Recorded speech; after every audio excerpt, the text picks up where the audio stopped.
বিশ্ব মানবাধিকার দিবস ও জাতীয় অধিকার দিবসকে স্মরণে রেখে কলকাতার ঘোষপাড়া নয়নতারা ভবনে এক বিশেষ রক্তদান শিবিরের আয়োজন করল জীবিকা ডেভেলপমেন্ট সোসাইটি ও স্বয়ংসম্পূর্ণা। অনুষ্ঠানের সূচনা হলো প্রদীপ প্রজ্বলনের মধ্যে দিয়ে। উপস্থিত ছিলেন রাজ্যসভার প্রাক্তন সাংসদ শুভাশিস চক্রবর্তী এবং টলিউডের জনপ্রিয় অভিনেতা সোহেল দত্ত। যৌথ উদ্যোগে আয়োজিত এই রক্তদান শিবিরে উপস্থিত হয়ে পরিবহন দপ্তরের প্রতিমন্ত্রী ও বিধায়ক দিলীপ মণ্ডল জীবিকা ডেভেলপমেন্টের নানা সামাজিক ভূমিকার প্রশংসা করেন। তিনি বলেন, জীবিকা ডেভেলপমেন্ট মানুষের পাশে দাঁড়িয়ে দীর্ঘদিন ধরে সমাজ কল্যাণমূলক কাজ করে চলেছে। বহু মহিলা এখান থেকে স্বনির্ভর হয়েছে। আর পৃথিবীর সবচেয়ে বড় দান রক্তদান। রক্তের ঘাটতি দূর করতে এমন উদ্যোগ অত্যন্ত প্রয়োজনীয়। জীবিকা ডেভেলপমেন্টের কর্ণধার ডালিয়া রায় জানান, গত 10 বছর ধরে তারা এই রক্তদান শিবির আয়োজন করে আসছেন। এবছর প্রায় 150 জন মহিলা স্বেচ্ছায় রক্তদান করেন। পুরো আয়োজককে সহায়তা করেছে MR বাঙ্গুর হাসপাতালের ব্লাড ব্যাংক।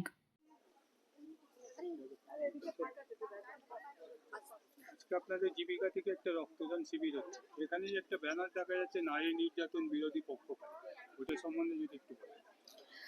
জীবিকা 1994 থেকে কাজ করছে মহিলাদের জন্য, মহিলাদের ক্ষমতায়নের উদ্দেশ্যে। কাজ করতে গিয়ে দেখা যায় মহিলাদের উপরে বিভিন্ন মানসিক শারীরিক নির্যাতনের শিকার হচ্ছেন মহিলারা, ডোমেস্টিক ভায়োলেন্সের শিকার হচ্ছেন মহিলারা। সেই মহিলাদের স্বনির্ভর করার পাশাপাশি কিভাবে তাদের ক্ষমতায়ন করা যায়, তাদের অধিকারগুলোকে কিভাবে সচেতন করা যায়, সেই সম্পর্কে কাজ করতে গিয়ে বা সেই সম্পর্কে সচেতন করতে গিয়ে জীবিকার কাজ শুরু, পথ চলা শুরু। নারী নির্যাতন বিরোধী পক্ষকাল 16ই নভেম্বর থেকে 10ই ডিসেম্বর পর্যন্ত পালন করা হয়। এই দীর্ঘ 16 দিন ব্যাপী যে পক্ষকালটা রয়েছে, সেখানে আমাদের নারীদের ওপর যে ক্রমাগত নির্যাতন হচ্ছে, হিংসা হচ্ছে, আজও হয়ে চলেছে।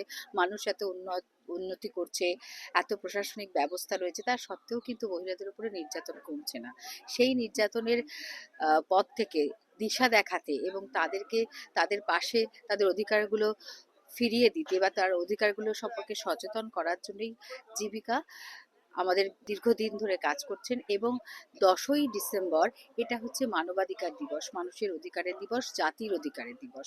সেই দিনটিকে মাথায় রেখে আজকে আমরা রক্তদান শিবিরের আয়োজন করেছি, যেখানে মানুষের, মহিলা পুরুষ সকলেরই আছে সুস্থভাবে বাঁচার অধিকার, স্বাধীনভাবে মত প্রকাশের অধিকার, আর সুস্থ স্বাধীনভাবে নিজেদের নিয়ম অনুযায়ী, নিজেদের পছন্দ অনুযায়ী জীবন কাটানোর জন্য তার প্রত্যেকেরই অধিকার আছে।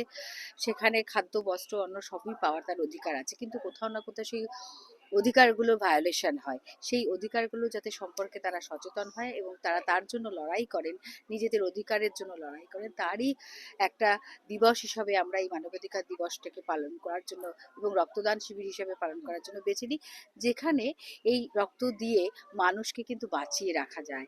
আর এটা কিন্তু আমাদের প্রয়াস। এখানের বিশেষত্ব আমাদের মহিলারাই কিন্তু বেশিরভাগ যারা রক্ত দেন তারা মহিলাই, সংখ্যায় মহিলারাই বেশি হন।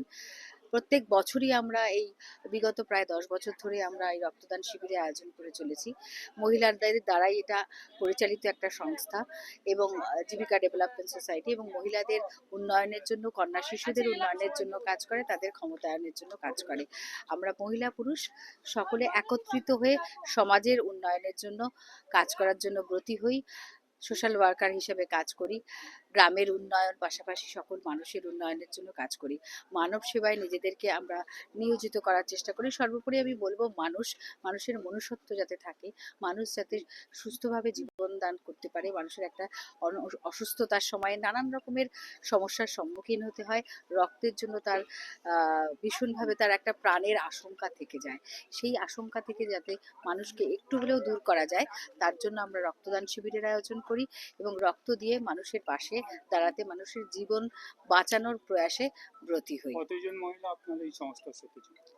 আমাদের সংস্থার সাথে প্রায় 14,000 মহিলা যুক্ত, 600 দল রয়েছে আমাদের মহিলাদের দ্বারা। আর কন্যা শিশুর মেয়েদের নিয়েও আমরা কাজ করি, যেখানে প্রায় 300 কন্যা শিশুর সাথে আমরা স্কুলে এবং গ্রামের মধ্যে কাজ করি, দলবদ্ধভাবে কাজ করি, যেহেতু আমরা জানি যে আমরা দলবদ্ধভাবে কাজ করায় বিশ্বাসী। আমরা মহিলাদের উন্নয়নের পাশাপাশি তাদেরকে স্বনির্ভরতার লক্ষ্যে পৌঁছে দেওয়ার চেষ্টা করি, তার জন্য বিভিন্ন রকমের প্রশিক্ষণেরও ব্যবস্থা করি। তার পাশাপাশি আছে সুস্থায়ী চাষ, সেগুলোর মাধ্যমে জৈব পদ্ধতিতে চাষ, পুষ্টি বাগান তৈরি, যাতে মহিলারা পুষ্টিকর খাদ্য খেয়ে তাদের জীবন, তাদের আহারের জায়গাটাকে পুষ্টি নিয়ে তারা সমৃদ্ধ হতে পারেন, তার জন্য প্রয়াস করি। তার পাশাপাশি আমরা মহিলা এবং কন্যা শিশুদের অধিকারের জন্য, শিশুর অধিকারের জন্য, শিশুর স্বাধীন মত প্রকাশের জন্য, শিশু যাতে সুস্থভাবে বিকশিত হতে পারে তার জন্য চেষ্টা করি, তার জন্য কাজ করি। মনুষ্যত্ব আসল ধর্ম হচ্ছে মানবিকতা, মানবতা, মনুষ্যত্ব, সহনশীলতা, সহমর্মিতা। আর সেই একটা বিশেষ দিনে আজকের আমরা এখানে জীবিকার আহ্বানে আমরা এসেছি, এবং তার সঙ্গে অধিকারটা দিয়েছে আমাদের সংবিধান। সেই অধিকারের জায়গা থেকে আমরা প্রত্যেকে স্বাধীনভাবে আমরা কাজ করতে পারছি।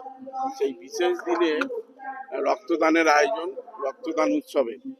রক্তদান উৎসব এমন একটা বিষয় যেখানে কলকারখানা তৈরি হয় না, মানুষের দেহের রক্ত দিয়েই মানুষকে বাঁচাতে হয়। মুমূর্ষু রোগীকে, দুর্ঘটনাজনিত মানুষকে, থ্যালাসেমিয়া আক্রান্ত শিশুকে।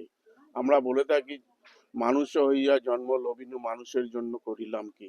গীতায় বলে দেওয়া হলো, কর্মই ধর্ম, সেবাই পরম ধর্ম।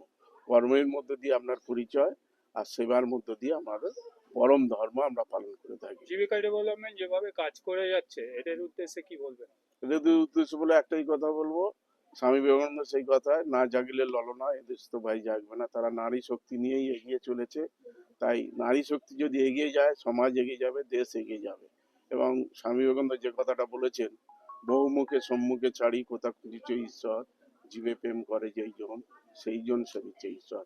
মানুষ মানুষের জন্য, জীবনের জন্য একটুকু সহানুভূতি পাবে না মানুষের যেন আমরা পাশে থাকি, সহানুভূতি আমরা যেন দেখাতে পারি, এবং আমরা যেন বলতে পারি, এই মাটিতে জন্ম রে, এই মাটিতে মরণ, ভালোবাসা দিবি নিবি, থাকবি যতক্ষণ, জাত ভেদাভেদ বল, বন্ধু বুকে তোল, বন্ধুই মানে আপনজন, বন্ধুই আসো।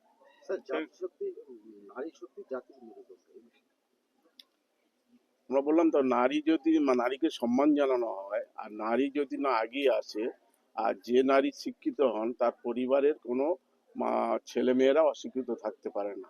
আর তার মধ্য দিয়েই পরিবার এগিয়ে যাবে, সমাজ এগিয়ে যাবে, দেশ এগিয়ে যাবে। এটাই হচ্ছে স্বামী বিবেকানন্দেরই কথা। ডালিয়া রায় আছেন, এখানে গোপাল শাহ আছেন, এখানে অন্যান্য আমাদের মহিলা সদস্যরা আছেন, যারা আমাদের সতীর্থ সহযোদ্ধা, যারা সারা দিন চিন্তা করছেন যে কিভাবে মহিলাদের স্বনির্ভর করা যায়, মহিলাদের কিভাবে ক্ষমতায়ন করা যায়। আজকে তারা সীমিত ক্ষমতার মধ্যে এই প্রচেষ্টা চালাচ্ছেন, মানে সমাজকে আরও কিভাবে উন্নীত করা যায়, বৃহত্তর সমাজ করা যায়, তার চেষ্টা। আমি তাদের ধন্যবাদ জানাই, অভিনন্দন জানাই যে তারা সীমিত ক্ষমতার মধ্যে দিয়ে এই বলিষ্ঠ প্রয়াস চালিয়ে যাচ্ছে। তো এটাই বলতে চাই, এইটাই মেসেজ যাবে যে মহিলারা যদি একত্রিতভাবে কাজ করতে পারে, তাহলে মানে কোনোই কাজ আনসাকসেসফুল থাকবে না, টোটালটাই সাকসেসফুল হবে এবং পূর্ণভাবে কাজ হবে। আপনি এলেন এই অনুষ্ঠানে, কিরকম লাগবে? খুব ভালো লাগছে। এটা নতুন তো কিছু নেই, আমি ওনাদের প্রত্যেকটা অনুষ্ঠানে আসার চেষ্টা করি। এর আগে ওনারা একটা কিছু ডিস্ট্রিবিউশন বা কিছু করেছিল, হ্যাঁ সেখানেও আমি এসেছিলাম, ওখানে প্রচুর লোক হয়েছিল আর সবাই ইনভলভ যেখানে থাকে আর কি। তো এটার মধ্যে একটা আলাদা আকর্ষণ আছে, যেহেতু মহিলারা ইনভলভ এই অর্গানাইজেশনের সাথে, তো প্রত্যেকবার এসে ভালো লাগে, বড় ভালো লাগছে।